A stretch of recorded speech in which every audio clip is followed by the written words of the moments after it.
আসসালামু আলাইকুম। আজকে আমরা দেখব আবৃতবীজী উদ্ভিদ। গত ক্লাসে আমরা দেখেছিলাম নগ্নবীজী উদ্ভিদ ও সাইকাস। আজকে আমরা দেখব আবৃতবীজী উদ্ভিদ। আবৃতবীজী উদ্ভিদ মানে আমরা বলতে বোঝাই যার ফল আছে, যার ফল হয় বীজ ফলের ভিতরে থেকে, সেটাই হচ্ছে আবৃতবীজী উদ্ভিদ। আবৃতবীজীর উদ্ভিদের অপর নাম হচ্ছে ফ্লাওয়ারিং প্লান্টস বা পুষ্পক উদ্ভিদ। তারপর আমরা দেখব পৃথিবীর সবচেয়ে ক্ষুদ্রকার আবৃতবীজী উদ্ভিদ হচ্ছে ওয়ালফিয়া, মাইক্রোস্কোপিয়া। এটা আরেকটা দেখব বাংলাদেশের ক্ষুদ্রতম আবৃতবীজী উদ্ভিদ হচ্ছে ওয়ালফিয়া ওরাইজা। সো পৃথিবীর সবচেয়ে ক্ষুদ্রতম হচ্ছে ওয়ালফিয়া মাইক্রোস্কোপিয়া এবং বাংলাদেশের সবচেয়ে ক্ষুদ্রতম আবৃতবীজী উদ্ভিদ হচ্ছে ওয়ালফিয়া ওরাইজা। এই ওয়ালফিয়া ওরাইজা অনেকবার আসছে, মেডিকেলে 20, কুমিল্লা 21 এবং জাহাঙ্গীরনগর 16-তে 21 আসছে। বাংলাদেশের ক্ষুদ্রতম আবৃতবীজী উদ্ভিদের নাম কি?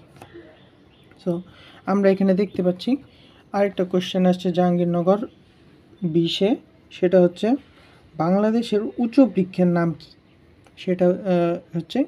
সেগুলো হচ্ছে বৈলাম, গর্জন, তেলসুর। এই তিনটা হচ্ছে বাংলাদেশের উঁচু উদ্ভিদ। এখন আমরা দেখব আবৃতবীজী উদ্ভিদের কিছু বৈশিষ্ট্য। আবৃতবীজী উদ্ভিদ হচ্ছে স্পোরোফাইট। আমরা গত ক্লাসে দেখেছিলাম নগ্নবীজী উদ্ভিদ স্পোরোফাইট, অসম রেণুপ্রসূ, কিন্তু এটা রেণুপ্রসূ। পুষ্পক ও ভাস্কুলার টিস্যু সমৃদ্ধ। এ গর্ভকেশর, গর্ভাশয়, গর্ভদণ্ড, গর্ভমুণ্ড এই 3টি অংশে বিভক্ত। গর্ভাশয় আবদ্ধ প্রকোষ্ঠ বিশেষ। আর আমরা গত ক্লাসে নগ্নবীজীতে দেখেছিলাম এগুলো কিছুই নেই। ডিম্বক গর্ভাশয়ের অভ্যন্তরে সৃষ্টি হয়।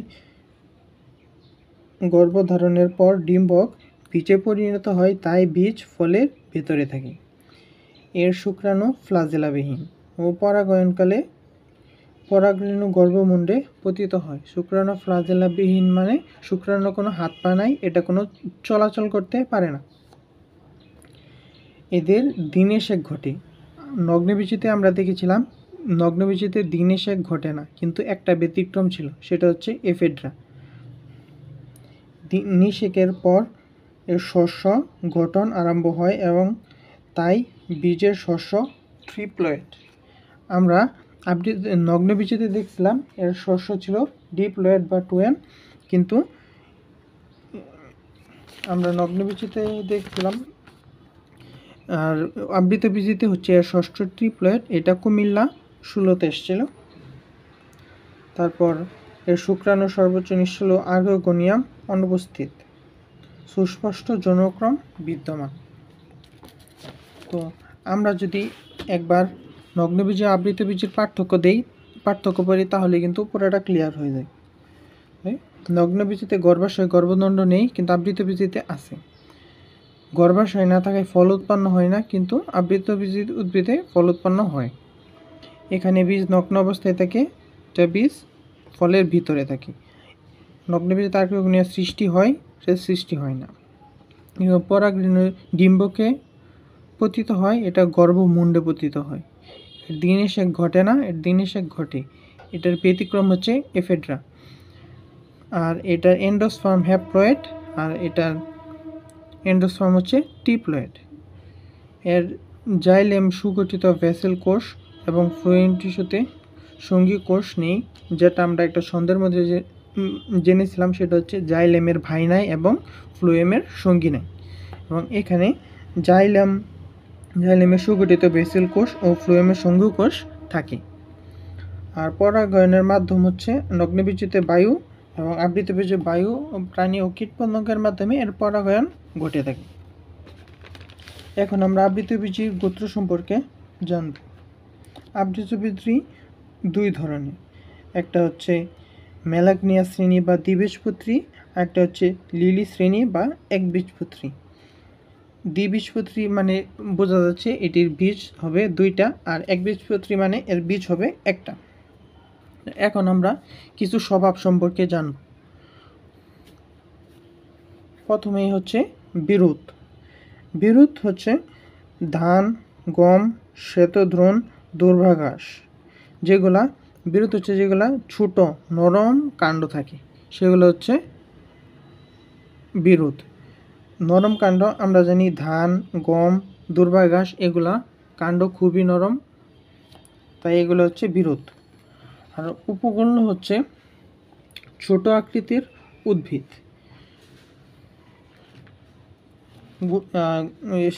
এই উপগুল্ম আমরা মনে রাখতে পারবো দাঁতের উপর কালো। এই উপর দিয়ে উপগুল্ম, দাঁত দিয়ে দাঁত মর্দন এবং ক দিয়ে কাল কাসন্দা, আমরা এটা মনে রাখতে পারবো। এরপর হচ্ছে গুল্ম, একক গুড়িবিহীন ঝোপজাতীয় মাঝারি ধরনের কাষ্ঠল গাছ। মানে এর কোনো গুড়ি নাই কিন্তু ঝোপের মতো থাকবে গাছগুলা। যেমন আমরা দেখি রঞ্জন, জবা, গোলাপ। তো আমরা এটাকে একটা ছন্দের মাধ্যমে মনে রাখতে পারি, সেটা হচ্ছে গোলাপি রঙের জবাগুলো। এই গুলোতে হচ্ছে গুল্ম, জবাতে জবা, রঙের হচ্ছে রঞ্জন এবং গোলাপির হচ্ছে গোলাপ। এরপর হচ্ছে বৃক্ষ। বৃক্ষ হচ্ছে যেটার কাণ্ড বৃহদাকৃতির, অনেক বড়। আম, জাম, কাঁঠাল এগুলার কাণ্ড অনেক বড় থাকে, সেগুলো হচ্ছে বৃক্ষ। এখন আমরা জানবো মূল সম্পর্কে। মূল অনেক ধরনের হয়ে থাকে, যেমন প্রধান মূল। প্রধান মূল হচ্ছে ভ্রূণ হতে সৃষ্ট প্রাকৃতিক ক্রমাগত বৃদ্ধি পেয়ে যে মূলতত্ত্ব গঠন হবে তাই হচ্ছে প্রধান মূল। মানে যেটা মাটির নিচে থাকবে এবং সেটা ক্রমাগত বৃদ্ধি পেতে থাকবে। যেমন মূলা, গাজর এগুলা মাটির নিচে থাকে এবং ক্রমাশই বৃদ্ধি পেতে থাকে। এরপর হচ্ছে অস্থানিক মূল। অস্থানিক মূল হচ্ছে গাছের বিভিন্ন ডালপালা, কাণ্ড এসব থেকে বেরিয়ে আসে। যেমন আমরা এতে দেখতে পারি, এটা যদি একটা গাছ হয়, গাছের বট গাছের এগুলো ডাল থেকে এরকম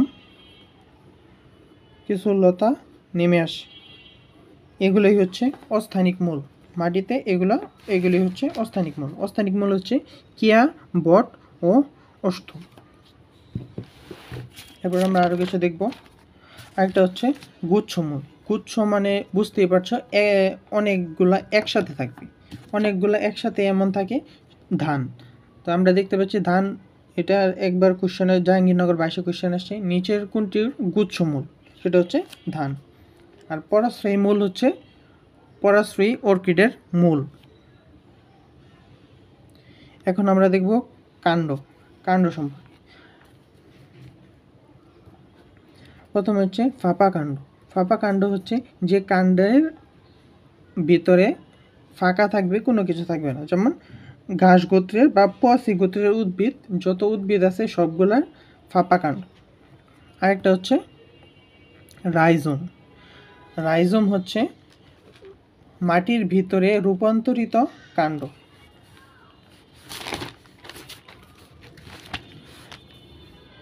এটা মাটি এরকম কিছু একটা থাকবে, যেটা হচ্ছে রাইজোম। কাণ্ডের মতো থাকবে কিন্তু সেটা রূপ পরিবর্তন করে ফেলবে। যেমন আদা, হলুদ।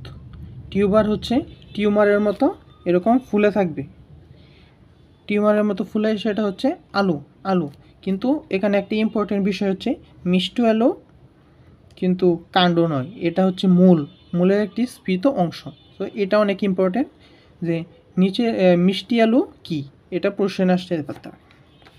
এখন আমরা দেখব বাল্ব মানে বোঝা যাচ্ছে যে বাল্বের মতো কিছু একটা, সেটা হচ্ছে পেঁয়াজ, রসুন জাতীয় উদ্ভিদের কাণ্ড। এরপর হচ্ছে রানার হচ্ছে থানকুচি। এখন আমরা পাতা সম্পর্কে দেখব।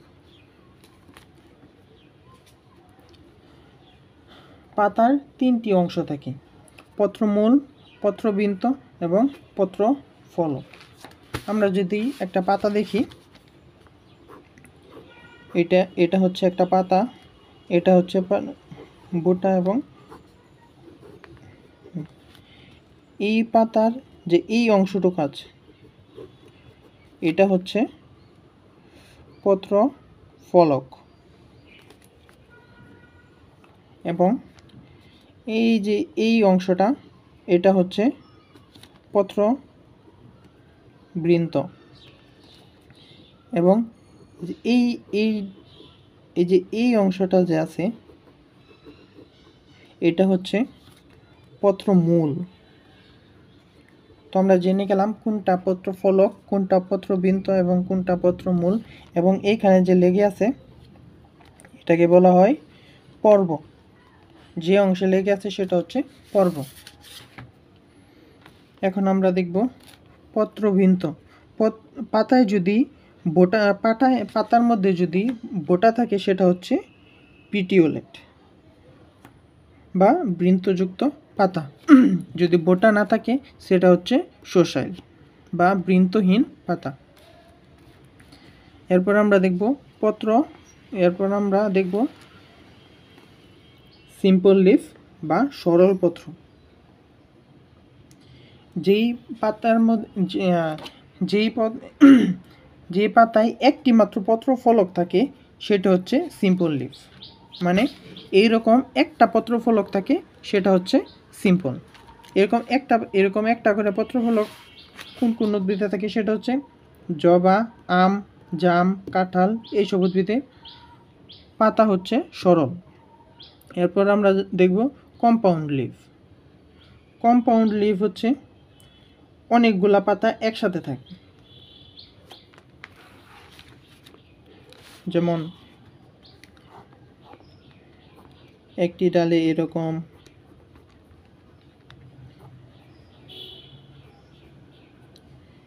অনেকগুলা পাতা একসাথে থাকবে সেটা হচ্ছে কম্পাউন্ড লিফ। কম্পাউন্ড লিফের যে উদাহরণ সেগুলো আমরা কীভাবে মনে রাখবো, সেগুলো আমরা একটা ছন্দের মাধ্যমে মনে রাখতে পারবো।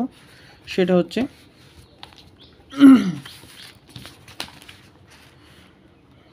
গোলাপির নীল আকাশ। গোলাপির হচ্ছে গোলাপ, এই র দিয়ে হচ্ছে রাধাচূড়া, নীলের জুন্তর নদী হচ্ছে নিম, জুন্তর নদী হচ্ছে নারিকেল, ল দিয়ে হচ্ছে লজ্জাবতী, ক দিয়ে হচ্ছে কামিনী, ক দিয়ে হচ্ছে কৃষ্ণচূড়া, এবং তালিবর স দিয়ে হচ্ছে সজিনা। এইগুলো হচ্ছে যৌগিক পত্র। এখন আমরা দেখব সচর পক্ষল যৌগিক পত্র। সচর পক্ষল যৌগিক পত্র হচ্ছে রেকিসের চূড়ায় যখন একটি বিজোড় পত্রক থাকে তখন সেটা সরল প্রচুর পক্ষ। রেকিস বলতে কি বোঝায়?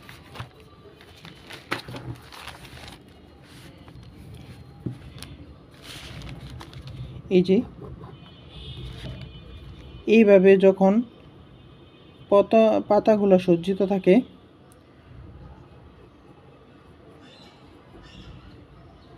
যেগুলোর মধ্যে সজ্জিত থাকে, এই যে মাঝখানের যে জিনিসটা এটা হচ্ছে রেকিস। এই রেকিসের চূড়ায় যদি পত্রফলক থাকে সেটা হচ্ছে সচুর পক্ষল। যেমন এই যে আমরা দেখব সচুর পক্ষল হচ্ছে এই যে এই রেকিস, এটা হচ্ছে রেকিসের চূড়ায় একটি পত্রফলক রয়েছে, এটা হচ্ছে সচুর পক্ষল। আর উচুর পক্ষল হচ্ছে রেকিসের চূড়ায় কোনো পাতা থাকবে না। তারপর জালিয়াকার শিরাবিন্যাস হচ্ছে এরকম জালের মতো সব জায়গায় ছড়িয়ে যাবে, আর সমান্তরাল হচ্ছে এরকম লিনিয়ার ভাবে সেটা সজ্জিত থাকবে।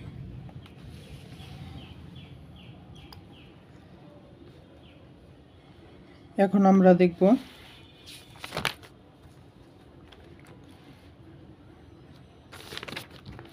পুষ্পমঞ্জরি। পুষ্পমঞ্জরি দুই প্রকার, একটা হচ্ছে রেসিমোস বা নিয়ত, আরেকটা হচ্ছে রেসিমোস বা অনিয়ত, সাইমোস বা নিয়ত। রেসিমোসের কয়েকটা ভাগ আছে, একটা হচ্ছে রেসিমের উদাহরণ হচ্ছে সরিষা, এখানে জুন্তর শ আছে, শতে সরিষা। তারপর হচ্ছে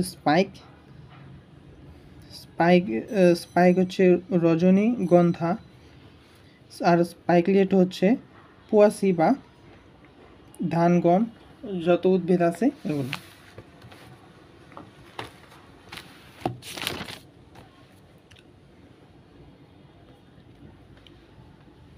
এখানে একটি গুরুত্বপূর্ণ বিষয় হচ্ছে, সেটা হচ্ছে ক্যালিক্সের প্রতিটি সদস্যকে সেপাল বা বৃত্তাংশ বলে এবং করলা এর প্রতিটি সদস্যকে বলা হয় পেটাল বা পাপড়ি। এখন আমরা দেখব স্টিভেশন বা পুষ্পপত্র বিন্যাস। এটা অনেক ইম্পর্টেন্ট একটা টপিক। প্রথমে দেখব ওপেন বা মুক্ত। এখানে পাপড়িগুলা পরস্পর বেশ দূর হতে অবস্থান করে এবং একটির উপর একটি প্রান্ত স্পর্শ করে, যেমন গন্ধরাজ বৃত্তির এস্টিভেশন।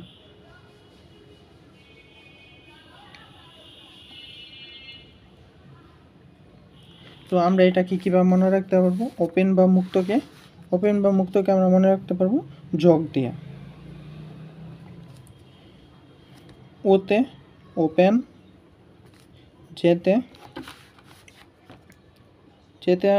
যেতে হচ্ছে জবা, আর জিতে হচ্ছে গন্ধরাজ।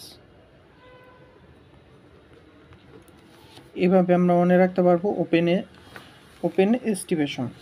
তারপর হচ্ছে ভালভেট বা প্রান্তস্পর্শী হচ্ছে জবা, আকন্দ, বাবলা।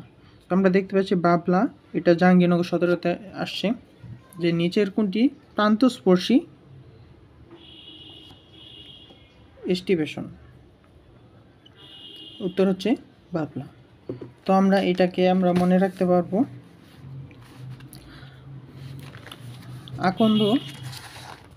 আকন্দ বাবলাকে, এই ভালভেটকে আমরা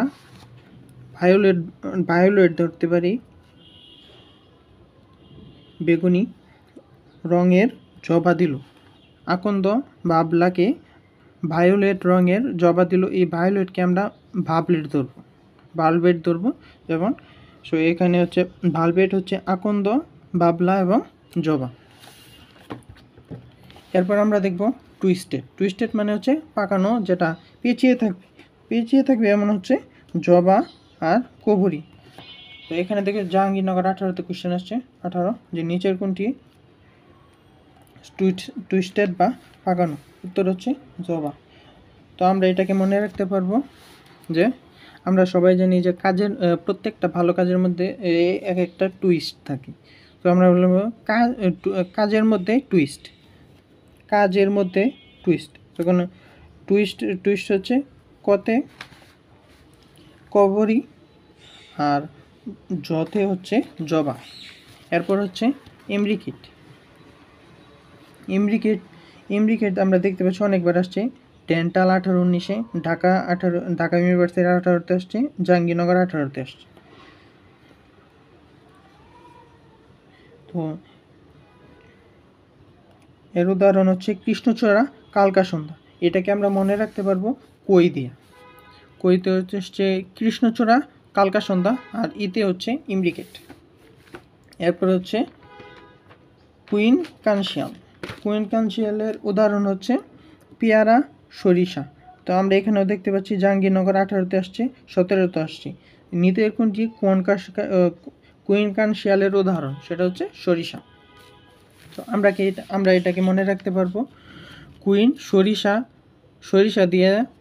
সরিষা দিয়ে পেয়ারা মাখা খায়। যেমন আমরা কোনো কিছু মাখা খাইলে কাসুন্দি দিয়ে খাই, তেমন কুইন সে বড়লোক মানুষ, সে সরিষা দিয়ে পেয়ারা মাখা খায়, আমরা কাসুন্দি দিয়ে খাই। তো এই কুইন হচ্ছে কুইন কানশিয়াল, সরিষা এবং পেয়ারা হচ্ছে এর উদাহরণ। এখন আমরা আরেকটা হচ্ছে ভেক্সিলারি হচ্ছে মটরশুঁটি ও শিম।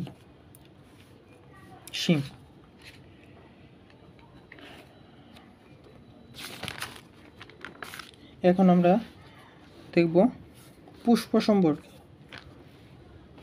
পুষ্প হচ্ছে উভলিঙ্গ হচ্ছে জবা, একলিঙ্গ হচ্ছে লাউ, একলিঙ্গ পুংলিঙ্গ স্ত্রীলিঙ্গ হচ্ছে লাউ, পূর্ণ পুষ্প হচ্ছে জবা, অসম্পূর্ণ হচ্ছে কুমড়া, আর এগুলা বেশি একটা ইম্পর্টেন্ট না। তারপর আমরা যে ইম্পর্টেন্ট জিনিস হচ্ছে সেটা হচ্ছে প্লান্টেশন বা অম্রবিন্যাস। এটা খুবই ইম্পর্টেন্ট একটা টপিক, এস্টিভেশনের মতোই। প্রথমে আমরা দেখব মার্জিনাল বা প্রান্তীয় অম্রবিন্যাস। মার্জিনাল বা প্রান্তীয় অম্রবিন্যাসের উদাহরণ হচ্ছে মটরশুঁটি ও সিম। আমরা দেখতে পাচ্ছি মেডিকেল 21 আসছে, জাহাঙ্গীরনগর 21 আসছে। নিচের কোনটি মার্জিনাল এর উদাহরণ? উত্তর হচ্ছে মটরশুঁটি। তো মটরশুঁটিকে আমরা কীভাবে এটাকে মনে রাখতে পারবো, সেটা হচ্ছে মর্জিনা মাসিদি। মর্জিনা মতে হচ্ছে মার্জিনাল, মতে হচ্ছে মটরশুঁটি, আর সতে হচ্ছে শিম। মর্জিনাল, মটরশুঁটি, শিম হচ্ছে এর উদাহরণ। এরপর হচ্ছে এক্সাইল বা অক্ষীয়। এর উদাহরণ হচ্ছে জবা, ঢেঁড়স। তো আমরা এটাও দেখতে পাচ্ছি মেডিকেল 21 আসছে, কুমিল্লা 21 আসছে। নিচের কোনটি এক্সাইল প্লান্টেশনের উদাহরণ? এটা হচ্ছে জবা। আর এগুলার বৈজ্ঞানিক নাম মনে রাখতে পারলে ভালো, জাহাঙ্গীরনগরে বেশি বেশি বৈজ্ঞানিক নাম চলে আসে। তো আমরা এটাকে কীভাবে মনে রাখতে পারবো? যেমন আমরা যখন একজনকে আমরা ভালোবাসি, যখন আমরা একজনকে ভালোবাসি তখন তাকে আমরা জবা দিই, কিন্তু যখন সে আমাদের এক্স হয়ে যায়, এক্স হলে আমরা তাকে ঘৃণা করি, মানে তাকে আমরা ঢেঁড়স দেখাই। তো আমরা এভাবে একটা মনে রাখতে পারবো যে এক্সাইল হচ্ছে জবা, ঢেঁড়স। এরপর হচ্ছে ফ্রি সেন্ট্রাল উদাহরণ হচ্ছে তুত এবং নুনিয়া শাক। এটা আমরা দেখতে পাচ্ছি জাহাঙ্গীরনগর 21 আসছে। তো ফ্রি সেন্ট্রাল দিয়ে আমরা বুঝতে পারবো যে ফ্রি জিনিস, যে এমন কি আছে যেটা আমরা ফ্রি দিলেও খাবো না, সেটা হচ্ছে নুনতা জিনিস আমরা ফ্রি দিলেও খাবো না, কারণ এটা আমরা টেস্ট পাই না। তো এটা দিয়ে আমরা মনে রাখতে পারবো তুত এবং নুনিয়া শাক, এটা আমরা ফ্রিতে পেলেও খাবো না, মানে এটা হচ্ছে ফ্রি সেন্ট্রাল। এরপর হচ্ছে প্যারাইটাল বা বহুপ্রান্তীয়। প্যারাইটাল বা বহুপ্রান্তীয় উদাহরণ হচ্ছে শশা, লাউ, এবং এটাও আমরা দেখতে পাচ্ছি ঢাকা ইউনিভার্সিটি আসছে, জাহাঙ্গীরনগরে আসছে। তো আমরা এই প্যারাইটালকে মনে রাখতে পারবো পলাশ দিয়ে। পিতে হচ্ছে প্যারাইটাল, তালিবস্যতে হচ্ছে শশা, এবং লতে হচ্ছে পশা লিখে ফেলছি, পলাশ। প্যারাইটাল, লাউ, শশা। এরপর হচ্ছে সুপারফিশিয়াল বা ঘাত্রীয় হচ্ছে শাপলা এবং পদ্ম। তো আমরা দেখতে পাচ্ছি এটাও জাহাঙ্গীরনগর 21 আসছে, 18তে আসছে। নিচের কোনটি সুপারফিশিয়াল প্লান্টেশনের উদাহরণ? সেটা হচ্ছে শাপলা। সুপারফিশিয়াল কি? সুপারফিশিয়াল হচ্ছে পুকুরের উপরে যেটা ভেসে থাকে সেটা হচ্ছে সুপারফিশিয়াল।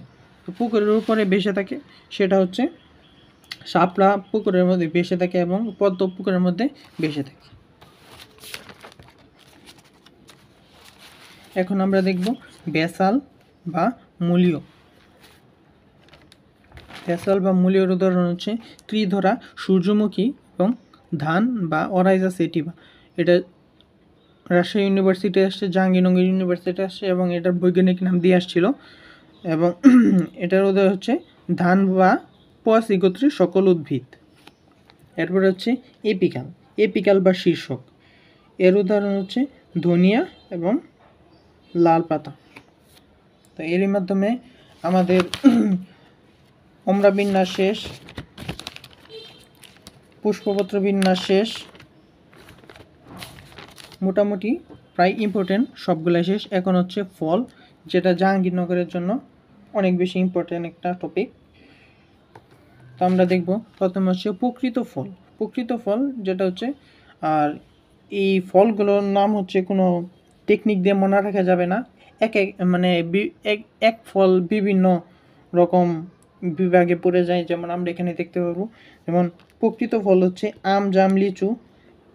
আবার আমরা এখানে দেখব সরল ফল আম, আর আপেল এই অন্তর্ভুক্তিতে হচ্ছে আপেল, কাঁঠাল, আবার এখানে দেখবে যৌগিক ফল আপেল, আনারস। তো এরকম পড়তে পড়তে মুখস্থ হয়ে যাবে।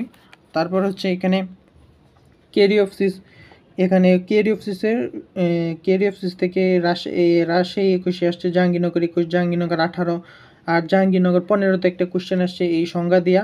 ফল এক প্রকোষ্ঠ বিশিষ্ট এবং একটি মাত্র বীজ যুক্ত হলে তাকে কি বলে, সেটা হচ্ছে ক্যারিওপসিস। আর এর উদাহরণ হচ্ছে ধান, গম বা পোয়াশি। জাহাঙ্গীরনগর 16 এবং রাজশাহী 22 কোশ্চেন আসছিল যে পোয়াশি গোত্রের ফল কোনটি। পোয়াশি গোত্রের ফল হচ্ছে, উত্তর হবে ক্যারিওপসিস। এরপর হচ্ছে বেরি। জাহাঙ্গীরনগর 15তে কোশ্চেন আসছিল ফল এক বা একাধিক গর্ভবতী এবং বীজ বহু হলে সেটি তাকে কি বলে, সেটা হচ্ছে বেরি। এবং জাহাঙ্গীরনগরে কোশ্চেন ছিল বেরি এর উদাহরণ কোনটি, সেটা হচ্ছে টমেটো। আবার এখানে সাইজোকার্পের হচ্ছে ধনে, গাজর, আর সরোসিসের উদাহরণ হচ্ছে কাঁঠাল, আনারস। এটা 2বার আসছে, কুমিল্লাতে আসছে, জাহাঙ্গীরনগরে আসছে। তো সবগুলা পড়ার দরকার নাই, যেগুলো যতগুলো মনে রাখা যায়, বিশেষ করে যেগুলো থেকে বেশি বেশি আসছে সেগুলো আমরা মনে রাখার চেষ্টা করব। আর এখানে হচ্ছে পুষ্প সংকেত থেকে কোশ্চেন আসে মাঝামাঝি, যা আমরা দেখতে পাচ্ছি জাহাঙ্গীরনগর 21 সালে বিভিন্ন সেটে এক একটা কোশ্চেন আসছে, প্রায় সবগুলাই চলে আসছে বলতে গেলে। তো এগুলা মুখস্থ করতে হবে। পুষ্পমঞ্জুরির জন্য BR বা বি, পুষ্পমঞ্জুরির জন্য BRL, এই BRL এগুলার ইংরেজি নামের শর্ট ফর্ম। তারপর উপবৃত্তির হচ্ছে EK, বৃত্তির জন্য হচ্ছে K, দলের জন্য C, পুষ্পপুটের জন্য P, পুংস্তবকের জন্য A, স্ত্রীস্তবকের জন্য G। তো এগুলা দেখে রাখবো সংকেত। এটা দ্বারা কি বোঝায়, এক প্রতিসম, এটা দ্বারা বহু প্রতিসম, এটা দিয়ে পুং পুষ্প, এটা দ্বারা স্ত্রী, এবং এটা দ্বারা উভলিঙ্গ বোঝায়, এবং এটা দ্বারা বহু সংখ্যা বোঝায়। আর এক্সট্রা হিসেবে এগুলা জেনে রাখা ভালো যে এটা হচ্ছে অসম সংযোগ, এটা সমসংযোগ, এটা অধিগর্ভ, এটা অধগর্ভ। তো এখানে একটা ইম্পর্টেন্ট হচ্ছে, সেটা হচ্ছে জবার পুষ্প সংকেত। এটা মুখস্থ রাখতে পারলে ভালো, আসতেও পারে নাও আসতে পারে, জাহাঙ্গীরনগরের জন্য ইম্পর্টেন্ট। এখন আমরা দেখব একবীজপত্রী উদ্ভিদের বৈশিষ্ট্য। একবীজপত্রী উদ্ভিদ হচ্ছে যেসবে একটি মাত্র বীজ থাকে তাদেরকে একবীজপত্রী উদ্ভিদ বলে, যেমন ধান, গম, ভুট্টা, আখ, পেঁয়াজ, রসুন। এগুলো হচ্ছে একবীজপত্রীর উদাহরণ।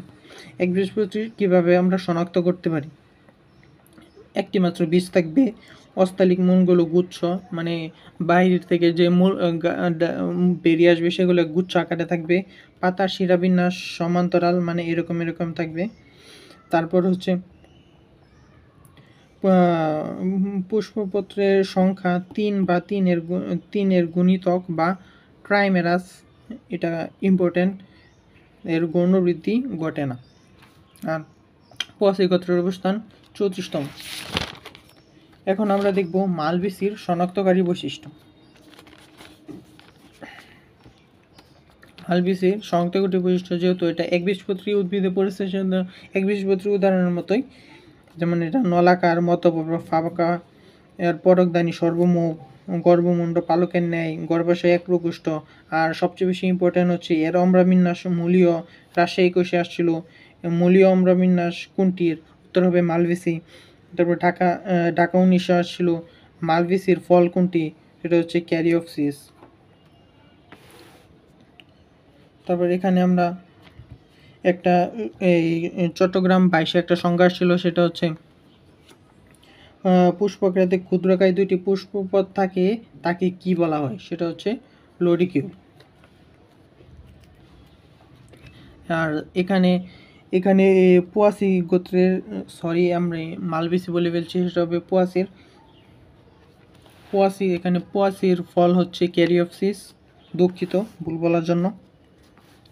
পোয়াশি গোত্রের উদ্ভিদের নামগুলা ইম্পর্টেন্ট, বিশেষ করে এই বৈজ্ঞানিক নাম সহ। যেমন আমরা দেখতে পাচ্ছি যে এই GST-তে এসে কোশ্চেন আসছে, নিচের কোনটি পোয়াশি গোত্রের উদ্ভিদ, সেটা হচ্ছে বাঁশ। আবার চট্টগ্রামে আসলে নিচের কোনটি পোয়াশি গোত্রের উদ্ভিদ, একটা বৈজ্ঞানিক নাম দেওয়া ছিল সেটার থাকবে, এবং এই নামগুলো আমরা মুখস্থ রাখবো। যেমন এখানে ঢাকা ডেন্টাল 21-এ আসছে, মেডিকেল 15-তে আসছে, তারপর এটা আসছিল চট্টগ্রাম 19-এ। নিচের কোনটি পোয়াসি গোত্রের উদ্ভিদ? বাংলা নামও দেওয়া থাকতে পারে, সায়েন্টিফিক নামও দেওয়া থাকতে পারে। আর জাহাঙ্গীরনগরের জন্য কিছু এক্সট্রা পড়ে রাখতে হবে, সেগুলো হচ্ছে এই বৈজ্ঞানিক নাম এবং এই উদ্ভিদেরগুলো। এই জাহাঙ্গীরনগর 21-এ আসছিল নিচের কোনটি পোয়াসি উদ্ভিদ, সেটা এই বৈজ্ঞানিক নামটা দেওয়া ছিল। তো আরেকটা ইম্পর্টেন্ট জিনিস জাহাঙ্গীরনগর 21-এ আসছিল, সেটা হচ্ছে এই বৈজ্ঞানিক নামটা দেওয়া ছিল নিচের কোনটি পোয়াসি গোত্রের উদ্ভিদ, এই বৈজ্ঞানিক নামটা দেওয়া ছিল। তো এখানে আরেকটা ইম্পর্টেন্ট জিনিস হচ্ছে দুর্বা ঘাস রক্তপাত ও ক্ষত নিরাময়ে ভূজজ হিসেবে ব্যবহার করা হয়। এখন আমরা দেখব দ্বিবীজপত্রী উদ্ভিদ। দ্বিবীজপত্রী উদ্ভিদ মানে আমরা বুঝতে পারছি এর বীজ থাকবে দুইটি বীজ থাকে, যেমন আম, জাম, কাঁঠাল, শিম, ছোলা, এগুলো হচ্ছে দ্বিবীজপত্রী উদাহরণ। এখন আমরা দ্বিবীজপত্রী শনাক্তকারী বৈশিষ্ট্য সম্পর্কে জানবো। যেমন দুইটা বীজ থাকবে, প্রধান মূলতন্ত্র, এটি জালির আকার থাকবে মানে জালের মতো। তারপরে এর পুষ্পপত্র সংখ্যা হচ্ছে 4 বা 5 এর গুণিতক, অথবা টেট্রামেরাস বা পেন্টামেরাস। আমরা পোয়াসের ক্ষেত্রে আমরা একবীজপত্রের ক্ষেত্রে দেখেছিলাম 3-এর গুণিতক বা ট্রাইমেরাস ছিল। তারপর পাতার শিরাবিন্যাস ছিল সমান্তরাল, কিন্তু দ্বিবীজপত্রে সেটা হচ্ছে জালি আকার, এবং পুষ্পপত্রের বিন্যাস হচ্ছে 4 বা 5 বা টেট্রামেরাস বা পেন্টামেরাস। তো এখানে এই মালবেসি গোত্রের অবস্থান হচ্ছে 102তম, আর আমরা ওইখানে দেখেছিলাম পোয়াসি গোত্রের উদ্ভিদ হচ্ছে 34তম। এরপর হচ্ছে এর একবীজপত্রের একটি গোত্র হচ্ছে মালবেসি। মালবেসির শনাক্তকারী বৈশিষ্ট্য কতটা ইম্পর্টেন্ট দেখেই বোঝা যাচ্ছে। মেডিকেলে আসছে, 12তে আসছে, 19-এ আসছে, ডেন্টালে 16-17তে আসছে, চট্টগ্রাম ইউনিভার্সিটি 22-এ, জাহাঙ্গীরনগর 17-16তে আসছে। কোশ্চেনটা হচ্ছে নিচের কোনটি মালবেসির বৈশিষ্ট্য? মালবেসির বৈশিষ্ট্য এগুলা পড়ে ফেলতে হবে, যেমন কচি অংশে রেমস ও মিউসুলাসপন্ন বা পিচ্ছিল, এরপর মুক্ত পার্শ্বীয় উপপত্র বিদ্যমান, এর পুষ্প একক এবং উপবৃত্তিযুক্ত, দলমণ্ডল টুইস্টেড বা পাকানো, পুংকেশর অসংখ্য। তারপর হচ্ছে এর পরাগধানী এক প্রকোষ্ঠী বা ও বৃক্কাকার, পরাগরেণু বৃহৎ ও কণ্ঠিত, অম্রাবিন্যাস অক্ষীয়, ফল ক্যাপসুল ও বেরি। তো এখানে আমরা দেখতে পাচ্ছি যে নিচের কোনটি মেডিকেল 12-তে আসছে, এটা চট্টগ্রাম 22-এ আসছিল এটা, এবং মেডিকেলে আসছিল নিচে মালবেসির অম্রবিন্যাস কি, সেটা হচ্ছে অক্ষীয়। আর পোয়াসির গতি থেকে দেখছিলাম মূলীয়, এবং পোয়াসির ফল ছিল ক্যারিওপসিস, আর মালবেসির ফল হচ্ছে বেরি। তো আমরা এখন দেখব মালবেসি গোত্রের উদ্ভিদসমূহ। মালবেসি গোত্রের উদ্ভিদ হচ্ছে জবা, ঢেঁড়স, কর্পস্তলা, কেনাফ, চুইকর, মরিচ ফুল, এগুলো। তো এগুলোর মধ্যে থেকে যে আমরা দেখতে পাই জাহাঙ্গীরনগর 21-এ একটা কোশ্চেন আসছিল, নিচের কোনটি মালবেসি গোত্রের উদ্ভিদ? সেটা হচ্ছে জবা। তো এইগুলার আমরা বৈজ্ঞানিক নাম মনে রাখতেই হবে, এটার কোনো মাপ নাই। তো জবার আমরা ইম্পর্টেন্ট লাইন হচ্ছে জবা ফুল রক্ত আমাশয় ও অশ্বরোগের ভালো ওষুধ, এটা মনে রাখতে হবে। তারপর চট্টগ্রাম 20-এ একটা কোশ্চেন আসছে, সেটা হচ্ছে কোনটি বহুমূত্র রোগের জন্য ব্যবহার করা হয়? সেটা হচ্ছে ঢেঁড়স। এর হচ্ছে এখানে আসছে কার্পাস তুলা জীবাণুমুক্ত শরীর চিকিৎসায় ব্যবহার করা হয়। তারপর এই মরিচ ফুল হচ্ছে লঙ্কা জবা নামে পরিচিত। তারপর এখানে একটা কোয়েশ্চেন আসছিল নিচের কোনটি মালবেসির গোত্রের উদ্ভিদ? সেটা হচ্ছে বরেলা, যেটা জাহাঙ্গীরনগর 21-এ আসছিল। তো আমরা এখানে যে পার্থক্যগুলো দেওয়া আছে মালবেসি পোয়াসের একবীজপত্রী দ্বিবীজপত্রী এই যেগুলো দেওয়া আছে এগুলো পড়লেই ওইগুলো ক্লিয়ার হয়ে যাবে। তো আশা করি আমার যতদূর জ্ঞান ছিল আমি অতদূর বোঝানোর চেষ্টা করছি। কোথাও ভুল গেলে আমি ক্ষমা প্রার্থী, আপনার ভুল সুন্দর দৃষ্টিতে দেখবেন। আর সামনে ভবিষ্যতে আশা করছি এই ভুলগুলো আর হবে না। তো আসসালামু আলাইকুম। এই ছিল আমাদের নগ্নবীজি আবৃতবীজি উদ্ভিদের লেকচার সামারি হচ্ছে। আজ এই পর্যন্তই। আসসালামু আলাইকুম, আল্লাহ হাফিজ।